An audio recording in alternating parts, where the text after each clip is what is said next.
इतना ईगोइस्टिक हो, जिद्दी हो, स्टबर्न हो और इनसिक्योर हो। And I am sorry to say it feels like कि I am dealing with a spoiled brat. अब एक नज़रिए से देखा जाए तो मुख्तलिफ प्लेटफॉर्म्स पे मुझे 8 बार एक्सपोज कर चुके हैं। तो अगर मुझे इतना एक्सपोज कर ही दिया है तो इतनी लाइव डिबेट की हलचल आखिर क्यों है? इनको मेरे से ये प्रॉब्लम है कि मैंने इनके ऊपर 8 वीडियोस बनाई। इसका ये मतलब है इनके पास बहुत सारा कंटेंट था टेक्निकली जवाब देने के लिए।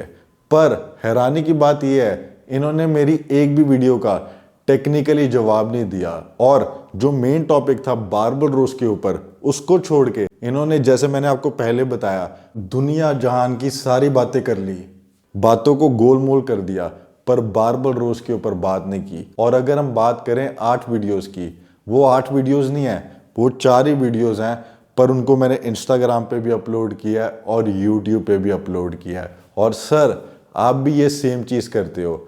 जो आपने ओरिजिनल 21 मिनट की मेरे ऊपर वीडियो बनाई थी उसको आपने यूट्यूब शॉर्ट्स के ऊपर भी अपलोड किया, यूट्यूब वीडियो भी अपलोड की, और आपने इंस्टाग्राम के ऊपर भी डाला। और आपने मेरे ऊपर एक 20 मिनट की वीडियो बनाई और एक 24 मिनट की वीडियो बनाई। मतलब आपने मेरे ऊपर कुछ 45 मिनट की वीडियो बनाई, जिसके रिस्पॉन्स के अंदर मैंने आपके ऊपर एक 20 मिनट की वीडियो बनाई और 4 आपके ऊपर शॉर्ट्स बनाए 1-1 मिनट के। मतलब आपकी 45 मिनट्स की वीडियो के ऊपर मैंने 24 मिनट से रिस्पॉन्स किया। और जो आपने मेरे ऊपर सबसे पहले वीडियो बनाई थी उससे पहले मैं आपको जानता तक नहीं था। और ये क्या बात हुई कि इन्होंने मेरे ऊपर 8 वीडियोस बना दी, 4 बना दी, 5 बना दी। आप टेक्निकली मेरे को जवाब दो ना, आप टेक्निकल चीज़ों के ऊपर क्यों नहीं बात कर रहे? आप सिर्फ बातों को गोलमोल कर रहे हो। और अगर हम बात करें लाइव डिबेट की, अब आप लाइव डिबेट पे क्यों नहीं आ रहे? क्योंकि वहाँ पे आप लोगों को मैनिपुलेट नहीं कर सकते। वहाँ पे रियल टाइम क्वेश्चंस होंगे और वहाँ पे आपको रियल टाइम जवाब देने पड़ेंगे, और वहाँ पे लोगों को पता चल जाएगा कि आपको कुछ नहीं आता, क्योंकि वहाँ पे स्क्रिप्टेड नहीं होगा कुछ। और अगर स्क्रिप्टेड नहीं होगा तो आपके लिए लाइव बैकफायर कर जाएगा। जरा वीडियो देखें। सो बारबल बेंट ओवर रोइंग एक इनएफिशिएंट मूवमेंट नहीं है। ये अल्टीमेटली डिपेंड करता है आपकी प्रोग्रामिंग पे। आपकी प्रोग्रामिंग आपके बारबल बेंट ओवर रोइंग को एफिशिएंट भी बना सकती है, और यही प्रोग्रामिंग आपके बारबल बेंट ओवर रोइंग को इनएफिशिएंट भी बना सकती है। कैसे? डेडलिफ्ट, स्क्वाट, गुड मॉर्निंग और बारबल बेंट ओवर रो, ये तमाम मूवमेंट्स इफेक्टिवली आपके स्पाइनल इरेक्टर्स को हिट करती हैं। सो अगर लेट्स से आपकी ट्रेनिंग में, आपके ट्रेनिंग रेजिमेंट में स्क्वाट्स और डेडलिफ्ट हैं, so in that case barbell bent over rows को स्किप करना आपके लिए फेवरेबल साबित हो सकता है। वर्सेस अगर लेट्स से आपके रेजिमेंट, आपके ट्रेनिंग रेजिमेंट में आप लेग डे वाले दिन हेक स्क्वाट करते हैं, लेग प्रेस या लेग एक्सटेंशन से काम चला लेते हैं, आप स्क्वाटिंग नहीं करते, या फिर लेट्स से अगर आपको डेडलिफ्ट करना पसंद नहीं है, आप वो भी नहीं कर सकते, तो अब इस केस में आपके स्पाइनल इरेक्टर्स वो ट्रेन ही नहीं हुए हैं। It's like a weak part, it's like a weak link, it's like a missing link. तो वहां पे आप बारबल बेंट ओवर रोज का सहारा ले सकते हो अपने स्पाइनल इरेक्टर्स को ट्रेन करने। ये चीज़ कशिल गुप्ता की वो जो आर्ट उन्होंने मेरे खिलाफ मुख्तलिफ प्लेटफॉर्म्स पे वीडियोस बनाई हैं, ये चीज़ आपको कहीं नहीं मिलेगी। तो अगर कोई भी समझदार बंदा देखेगा ना, उसको जवाब मिल जाएगा, क्योंकि मैंने बहुत अच्छे से समझाया हुआ है। इन्होंने बोला कि स्क्वाट्स और डेडलिफ्ट अगर आप नहीं करते तो आपको बारबल बेंट ओवर रोइंग करनी चाहिए अपने स्पाइनल इरेक्टर्स को ट्रेन करने के लिए। मेरी वीडियो किस टॉपिक पे थी? मेरी वीडियो थी कि अगर आपका गोल है आपके लैट्स और अपर बैक को ट्रेन करना, तो बारबल बेंट ओवर रोइंग एक इनएफिशिएंट एक्सरसाइज है। और अगर आपका ये भी गोल है कि आपको अपर बैक और अपने लैट्स के साथ अपनी लोअर बैक को ट्रेन करना है, अपने स्पाइनल इरेक्टर्स को ट्रेन करना है, वहां पे आप टी बार रो कर लो, वहां पे भी आपको बारबल बेंट ओवर रोइंग करने की जरूरत नहीं है, क्योंकि टी बार रो की रेजिस्टेंस प्रोफाइल बेटर है। और आपको टी बार रो के अंदर या फिर बारबल बेंट ओवर रोइंग के अंदर अपनी लोअर बैक को क्यों ट्रेन करना है? क्योंकि आपकी लोअर बैक आइसोमेट्रिकली ट्रेन हो रही है। अगर आपको अपनी लोअर बैक को एफिशिएंटली ट्रेन करना ही है तो आप हाइपर एक्सटेंशन करो, आप अपने मसल को लेंथन कर पाओगे, शॉर्टन कर पाओगे, आप अपने मसल को अच्छे से ट्रेन कर पाओगे। और इस पॉइंट के लास्ट में ये डिप्लोमेटिक होके बोलते हैं कि ये मेरी सारी वीडियो से एग्री करते हैं और मैं बहुत ज़्यादा जेन्युइन एडवाइस देता हूँ। I agree with everything he says, and I think he gave very genuine advices. तो मेरे को ये नहीं समझ में लगता आप मेरे साथ डिसएग्रीमेंट्स कैसे कर रहे थे? आपने वो स्ट्रक्चर वाला पॉइंट क्यों रखा जिसको मैंने बहुत अच्छे से ब्रेक डाउन किया? उसके बाद आपने वो 2 फोटोज क्यों दिखाई? उसके बाद आपने वो बैक राउंडिंग वाला पॉइंट क्यों रखा? आपने बहुत सारी डिसएग्रीमेंट्स रखे और अब आप डिप्लोमेटिक बन रहे हो कि नहीं, मैंने तो कशिश की सारी वीडियो को सही बोला था। और आपने जो मैंने रिसेंट वीडियो बनाई 20 मिनट की, मैं दोबारा बोलूँगा, उसका कोई भी आपने टेक्निकली जवाब अभी तक नहीं दिया। मेरे अपने 5 साल के YouTube के करियर में I have never seen a guy like कशिश जो कि इतना इगोइस्टिक हो, जिद्दी हो, स्टबर्न हो और इनसिक्योर हो। And I am sorry to say it feels like कि I am dealing with a spoiled brat, जो जिद्दी होते हैं, जो नई बात सुनते हैं। उज़ेर ने अपने 5 साल के YouTube करियर के अंदर मेरे से ज़्यादा इगोइस्टिक, जिद्दी, स्टबन और इनसिक्योर कोई भी नहीं देखा, और मैं एक स्पॉइल्ड ब्रैट हूँ। इसको समझाने के लिए ना मैं आपको एक एग्जांपल देता हूँ। सपोज करो मैं बोलूँ उज़ेर पाकिस्तान से है और हम पाकिस्तानियों का ओपिनियन कंसिडर ही नहीं करते, या फिर मैं आपको बोलूँ कि उज़ेर एक नंबर का पप्पू है, तो मेरे से ज़्यादा बेवकूफ़ कोई भी नहीं होगा, क्योंकि उनकी टेक्निकल आर्ग्यूमेंट्स को एड्रेस करने की जगह मैं पर्सनल जा रहा हूँ, मैं उनको नेम्स बुला रहा हूँ और सेम उज़ेर कर रहे हैं। आप टेक्निकल चीज़ों के ऊपर बात करो ना, यहाँ पे आप अपनी मैच्योरिटी दिखा रहे हो या फिर इमेच्योरिटी दिखा रहे हो। टेक्निकल चीज़ों के ऊपर बात ना करके इनफैक्ट लोग आपका मजाक बना रहे थे मेरे कमेंट सेक्शन के अंदर, और उन कमेंट्स को मैंने डिलीट भी किया। और आपकी आईब्रोज का बहुत सारे लोग मजाक बना रहे थे या फिर आपके फेस का बहुत सारे लोग मजाक बना रहे थे। वहां पे जाके मैंने कमेंट किया कि आपको एक मेडिकल कंडीशन है, प्लीज आपका लोग मजाक मत बनाएं, because I was genuinely feeling bad. अब आप खुद डिसाइड कर सकते हो, ये मैं आपके ऊपर छोड़ता हूं। इमेच्योर कौन है जो मेरे को इनसिक्योर, स्टबन, स्पॉइल्ड ब्रैट बुला रहे हैं और टेक्निकल चीजों के ऊपर बात नहीं कर रहे, या फिर मैं जो टेक्निकल चीजों के ऊपर बात कर रहे हैं और जब मेरे ओपोनेंट को कोई पर्सनल अटैक कर रहा है तो वहां पे मैं जा रहा हूं और बोल रहा हूं कि प्लीज आप इनको अटैक मत करिए, बिकॉज उनको मेडिकल कंडीशन है और हमें कोई हक नहीं बनता उनका मजाक बनाने का। तो ये सब चीजें मैं आपके ऊपर छोड़ता हूं, आप खुद डिसाइड कर सकते हो।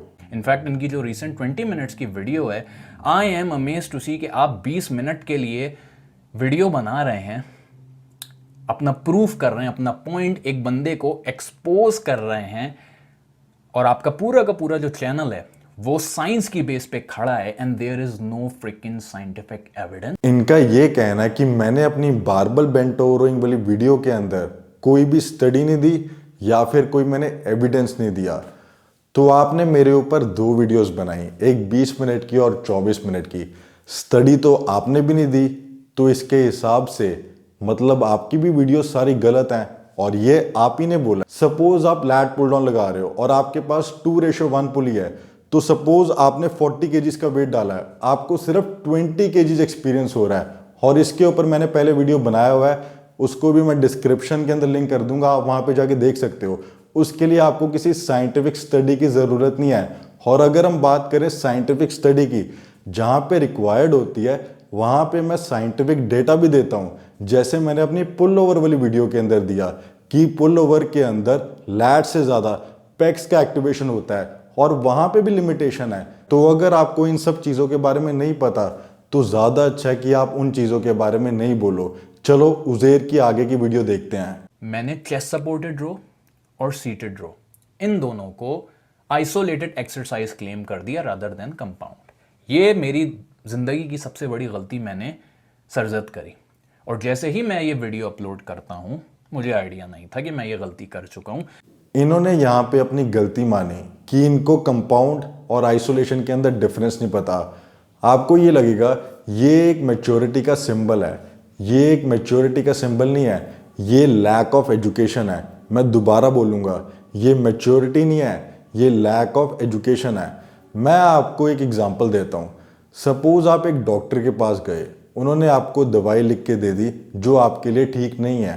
आप घर आए, आपने एक और डॉक्टर से कंसल्ट किया, वो डॉक्टर ने आपको बताया कि आप ये दवाई कंज्यूम मत करो क्योंकि ये आपके लिए ठीक नहीं है। और आपको क्या होगा, आपको बहुत ज़्यादा जाहिर सी बात है गुस्सा आएगा। तो आप उस डॉक्टर को दोबारा कॉल करते हो जिसने आपको पहले दवाई लिख के दी, और अब वो डॉक्टर बोलता है कि मेरे से गलती होगी, मैंने आपको गलत दवाई लिख के दी, मैं माफ़ी मांगता हूँ और आप इस दवाई की जगह इसको कंज्यूम करो। तो क्या आप उनको ट्रस्ट कर पाओगे? नहीं कर पाओगे। तो ये मैच्योरिटी नहीं है, ये लैक ऑफ एजुकेशन है। क्योंकि ऐसा नहीं है कि इन्होंने अपनी वीडियो अपलोड करने से पहले 4-5 बार देखी नहीं होगी, इन्होंने 100% देखी होगी क्योंकि जब भी हम वीडियो रिकॉर्ड करते हैं सबसे पहले हम उसको स्क्रिप्ट करते हैं, उसके बाद जब हम रिकॉर्ड करते हैं तब देखते हैं, उसके बाद जब हम एडिट करते हैं तब देखते हैं, अपलोड करने के बाद देखते हैं, तब भी इनको गलती रियलाइज नहीं हुई। तो ये मैच्योरिटी नहीं है, ये लैक ऑफ एजुकेशन है। कशिल गुप्ता, तो सर अगर ऐसा है कि आपकी स्टोरी डालने के 2.5 घंटे बाद अगर मैंने ये कम्युनिटी पोस्ट डाली जिसका आपने स्क्रीनशॉट लिया और हम सबको दिखाया, तो ये कैसे हो सकता है कि वही पोस्ट वीडियो करेक्शन अपडेट मैं 23 घंटे पहले कर चुका हूं? आपको अगर मेरा इंटेंशन आपको एक्सपोज करना ही होता तो इस स्क्रिप्टेड वीडियो में मैं आपको एक्सपोज नहीं करता, आपको नीचा नहीं दिखाता, मैं आपको सीधा लाइव डिबेट पे लेके जाता और वहां पे इन सब चीज़ों को लेके कि किस तरह से आपने चीज़ों को मैनिपुलेट किया है, ये काफ़ी होता आपकी धज्जियां उड़ाने के लिए, काफ़ी होता। यहाँ पे भी ये मेरे टेक्निकल पॉइंट्स को एड्रेस करने की जगह टाइमिंग्स की बात कर रहे हैं जिनकी कोई वैल्यू नहीं है, पर यहाँ पे भी ये गलत है। अब मैं आपके सामने अपने फ़ोन की स्क्रीन रिकॉर्डिंग शेयर कर रहा हूँ ताकि सबको पता चल जाए कि ये कोई एडिटेड नहीं है और क्या सच है और क्या झूठ है। आप अपनी स्क्रीन के ऊपर रिकॉर्डिंग देख सकते हो। ये स्क्रीन रिकॉर्डिंग 30 अक्टूबर 11 PM को ली गई थी और उज़ैर ने अपनी कम्युनिटी पोस्ट 23 घंटे पहले डाली थी। इसका क्या मतलब है? इसका ये मतलब है उज़ैर ने अपनी कम्युनिटी पोस्ट 30 अक्टूबर 12 AM के आसपास डाली थी, मतलब मेरी स्टोरी के 2.5 घंटे बाद, क्योंकि मेरी स्टोरी 9:30 PM को अपलोड हुई थी। अब यहाँ पे भी आपका झूठ पकड़ा गया। अब क्या बोलोगे आप? डाटा मैं नहीं मैनिपुलेट कर रहा, डाटा आप मैनिपुलेट कर रहे हो। टेक्निकल चीज़ों के ऊपर आप बात कर नहीं रहे, जिन चीज़ों के ऊपर बात कर रहे हो वहाँ पे भी आप झूठ बोल रहे हो। तभी मैं कहता हूँ कि लाइव आके बात करो। और ये बोल रहे थे कि ये इन चीज़ों को लाइव लेके जाके मेरी धज्जियाँ उड़ा देते। धज्जियाँ मेरी नहीं, धज्जियाँ आपकी उड़ती, क्योंकि लाइव के अंदर जब ये सारी चीज़ें लोगों को पता चलती तो वहाँ पे दूध का दूध पानी का पानी हो जाता। और मैं इन चीज़ों के ऊपर बात करने में इंटरेस्टेड भी नहीं हूँ, क्योंकि original topic barbell bent over rowing है। आप उसके ऊपर बात करो, पर आप उसके ऊपर बात करोगे नहीं। चलो आपकी आगे की वीडियो देखते हैं। सबसे पहले तो जरा ये वीडियो देखें। अगर ट्राइसेप पुश डाउन स्ट्रेट बार से करते हो तो आज की आज इसे करना बंद कर दो। तो जब आप स्ट्रेट बार से ट्राइसेप पुश डाउन करते हो आप पूरा प्रोनेशन में चले जाते हो, तो फिक्स्ड बार की वजह से इनके जॉइंट्स के ऊपर स्ट्रेस आ सकता है। और जब आप इस ग्रिप में ट्राइसेप पुश डाउन लगाते हो आपका ये जानबूझ के करते हो या अपने आप हो जाता है? इसको कहते हैं a classic example of how to create a strawman against a freaking exercise. आप ना थोड़ा सा गौर फरमाइए, किस टॉपिक के ऊपर बात चल रही थी? Barbell bent over rowing. Barbell bent over rowing के ऊपर मेरी जितनी भी आर्ग्यूमेंट्स हैं उनको एड्रेस करने के अलावा इन्होंने दुनिया जहान की सारी बातें कर ली। अब ये आगे स्ट्रेट बार ट्राइसेप पुश डाउन के ऊपर, पर इन्होंने आपको मेरी दूसरी वीडियो नहीं दिखाई जहां मैंने बताया कि किन लोगों को स्ट्रेट बार ट्राइसेप पुश डाउन करनी चाहिए और किन लोगों को स्ट्रेट बार ट्राइसेप पुश डाउन नहीं करनी चाहिए। जरा आप ये वीडियो देखें। अगर आपको स्ट्रेट बार ट्राइसेप पुश डाउन करनी है, सबसे पहले आपको ये दो चीजें देखनी है। सबसे पहले आपको अपने हाथों को सीधा कर लेना है और आपको देखना है क्या आप अपनी एल्बो को बॉडी के पास रख पा रहे हो। अगर आप अपनी एल्बो को बॉडी के पास नहीं रख पा रहे तो स्ट्रेट बार ट्राइसेप पुश डाउन आपके लिए नहीं है। अगर आप अपने हाथों को सीधा रख पा रहे हो और अपनी एल्बो को अंदर रख पा रहे हो, अब आपको अपनी एल्बो को एक्सटेंड करके देखना है और आपको देखना है क्या आपका शोल्डर इंटरनल रोटेशन के अंदर तो नहीं जा रहा। अगर आपका शोल्डर इंटरनल रोटेशन के अंदर जा रहा है तो स्ट्रेट बार ट्राइसेप पुश डाउन आपके लिए नहीं है। तो अगर आप अपने हाथों को हल्का सा टेढ़ा कर दो और आप स्ट्रेट बार की जगह ये थोड़ी सी कर्व्ड बार ले लो और फिर अपनी ट्राइसेप पुश डाउन लगाओ, ये आपके जॉइंट के लिए भी बेटर है। या फिर आप सिंगल रोप लेके अपनी ट्राइसेप पुश डाउन को लगा सकते हो, आप डबल रोप लेके अपनी ट्राइसेप पुश डाउन को लगा सकते हो, या आप डायरेक्टली रोप को भी पकड़ सकते हो और फिर अपनी ट्राइसेप पुश डाउन को लगा सकते हो। मेरी वीडियो का मोटिव क्या था कि ज्यादातर लोगों को स्ट्रेट बार ट्राइसेप पुश डाउन नहीं करनी चाहिए, क्योंकि सबका स्ट्रक्चर अलग अलग होता है। और जब हमारे पास कितने सारे बेटर ऑप्शंस हैं तो क्यों ना हम सिर्फ उन्हीं को करें, पर इनको कहाँ पे ये सारी चीजें समझ आने वाली हैं। चलो उज़ैर के आगे की वीडियो देखते हैं। इनफैक्ट हैनी रैम्बोर्ट को लेके आप काफी मिस्टेक्स पास में निकाल चुके हैं। हैनी रैम्बोर्ट वो इंसान है जिसने 24 मिस्टर ओलंपिया चैंपियंस बनाए, 1 2 3 4 नहीं बल्कि 24। क्या मैंने हैनी रैम्बोर्ट को एक्सपोज किया? अगर मैंने हैनी रैम्बोर्ट को एक्सपोज किया तो सीबम ने भी हैनी रैम्बोर्ट को एक्सपोज किया। जरा आप इस वीडियो का टाइटल देखें। इस वीडियो का टाइटल है सीबम वर्सेस इस कोच। तो यहाँ पे हैनी रैम्बोर्ट सीबम को बोलते हैं जब आप केबल क्रॉसओवर लगाते हो तो आपको पीछे स्टेबिलिटी की ज़रूरत नहीं है, जिसके ऊपर सीबम बोलते हैं कि मैं ज़्यादा वेट लिफ्ट नहीं कर पा रहा और केबल मेरे को पीछे खींच रही है, तो मेरे को पीछे स्टेबिलिटी चाहिए। ये फिजिक्स है जिसके ऊपर मैंने रिएक्शन किया कि यहाँ पे सीबम बिल्कुल सही है। अगर आपको ज़्यादा वेट उठाना है और चेस्ट को एफिशिएंटली ट्रेन करना है तो आपको पीछे स्टेबिलिटी चाहिए। आप एक बेंच रख सकते हो या फिर आप एक बंदे को पीछे रख सकते हो जिससे आपको स्टेबिलिटी मिल जाएगी और आप ज़्यादा आउटपुट क्रिएट कर पाओगे। तो हमें कॉन्टेक्स्ट देखना पड़ेगा कि हम क्या बात कर रहे हैं, और इस केस के अंदर सीबम बिल्कुल सही है। तो आप ये नहीं बोल सकते कि यार हर एक बंदा हर एक जगह सही होता है। तो मैंने उस पॉइंट को एड्रेस किया था। आप मेरी टेक्निकल आर्ग्यूमेंट्स का जवाब नहीं दे रहे, बस गोलमोल कर रहे हो आप टॉपिक को। और वो है कि आप एथलीन एक्स को भी अपनी कुछ वीडियोस में एक्सपोज कर चुके हैं, लेकिन मेरे हिसाब से ethylene x is one of the most oldest and Pioneer YouTubers जिसकी आई थिंक एक क्लास है, उसका एक नाम है। न सिर्फ उसके पास एक्सपीरियंस है बल्कि एजुकेशन भी है, और इनफैक्ट आप उसको भी अपनी एक रील में, अपनी वीडियो में एक्सपोज कर चुके हैं। और उस पर एक बहुत ही अच्छा और जेन्युइन कमेंट किसी ने किया, वो इसका मैं स्क्रीनशॉट यहाँ पे लगा रहा हूँ। And I quote, Jeff receives his master degree physical therapy and bachelor of science physio neurobiology / pre medicine from the university of blah blah, जो कि टॉप 5 यूनिवर्सिटीज में आती है। Rest my case. उसके रिस्पॉन्स में जो आपने कमेंट किया है, मैं अभी तक इस पूरी रिकॉर्डिंग के दौरान उसको हजम नहीं कर पा रहा हूं। और आप कहते हैं, and I quote, I have train more people than Jeff actually. Do you even know how many lectures I have delivered in top universities? I have a biomechanics course as well, which has more than 600 plus students, and some of my students are the finest coaches in the world. I have trained more than 1000 plus people. I have worked more than 6 years in an offline gym as a general trainer, personal trainer and floor manager as well. So don't say anything without knowing anything about me. यहाँ पे ये ethylene x के बारे में बात करते हैं कि कैसे मैंने एथलीन एक्स को गलत बोल दिया और कैसे एथलीन एक्स का कंटेंट बहुत ज़्यादा साइंटिफिक होता है। यही तो आपकी प्रॉब्लम है। आप बायोमैकेनिक्स एथलीन एक्स जैसे लोगों से सीखते हो जो लेग एक्सटेंशन आपको करने से मना करते हैं क्योंकि उसके अंदर शेयर फोर्सेस होते हैं।